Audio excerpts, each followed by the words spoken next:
Diamonds might be a girl's best friend, but they don't last forever when you're cutting concrete with them.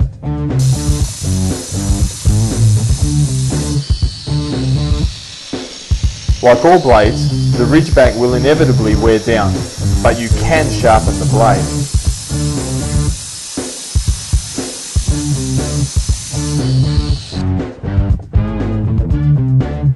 By using a Ridgeback blade in an abrasive product such as Besser blocks, green concrete, and particularly sandstone, you will be able to wear the background material and drag the diamonds back out of the surface of the blade.